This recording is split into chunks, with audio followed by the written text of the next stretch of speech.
ذاتی طور پہ اس چیز کا نہ صرف قائل ہوں بلکہ پابند بھی ہوں، تو میں تو اللہ سے سوائے اس کے رحم اور رحمتوں کے کچھ سوال ہی نہیں کرنے کو تیار، اس لیے کہ اگر اس نے رحم فرما دیا، جب ہم رحم مانگتے ہیں اللہ سے تو اس ایک لفظ کے اندر بہت سی چیزیں چھپی ہیں۔ ہم یہ کہتے ہیں کہ یا ارحم الراحمین، تو ہم پر اپنے نبی اکرم صلی اللہ علیہ وسلم کے صدقے رحم فرما دے،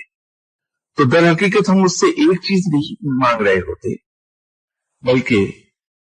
ہم رحم مانگ کر اس چیز کا کنفیشن کر رہے ہوتے کہ ہم گناہ گار ہیں اور ہم خطا کار ہیں۔ یہ ہے کہ ہم نے اللہ کے حضور یہ کنفیشن کیا، پھر دوسری جو چیز جس کا ہم نے اقرار کیا اللہ کے حضور، وہ اپنی بے بسی، بے کسی اور عاجزی کا اقرار کیا اللہ کے حضور کہ تو بہت طاقتور ہے اور ہم تیرے مقابلے پہ بے پناہ، بے بس، بے کس اور عاجز لوگ ہیں، اس لیے کہ رحم کی بھیک وہی مانگے گا جو کچھ کرنے کے قابل نہیں ہوتا، جو بے کسی کی آخری سطح پر ہوتا ہے۔ تیسری چیز جس کا ہم اقرار اس کے سامنے کرتے ہیں کہ ہم سے جو گناہ ہو گئے، جو خطائیں ہو گئی ہم سے، اس کے لیے ہمارے پاس کوئی جسٹیفیکیشن نہیں، یہ ہم تسلیم کرتے ہیں کہ وہ گناہ اور وہ خطائیں ہم کو نہیں کرنا چاہیے تھی اور وہ ہم نے کی ہیں۔ چوتھی چیز یہ ہے کہ جب ہم رب سے اس کا رحم مانگتے ہیں تو ہم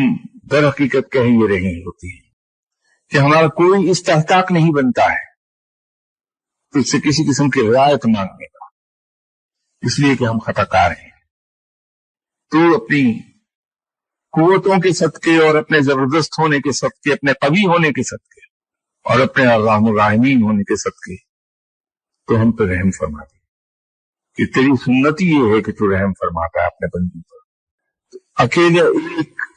رحم اس سے مانگ کے ہم نے یہ سب اس کو امپلائڈ سینس میں عرض کر دیا، اور جب اس نے ہم پر رحم کر دیا، ہمیں معاف فرما دیا، ہماری خطائیں اس نے معاف کر دی، تو خود رب کے کہنے کے مطابق جب کوئی شخص توبہ کر لے تو اس کی کیفیت بالکل نوزائیدہ بچے کی سی ہے جس نے کوئی گناہ نہیں کیا، کہ رب سے ہمیشہ اس کا رحم مانگنا چاہیے۔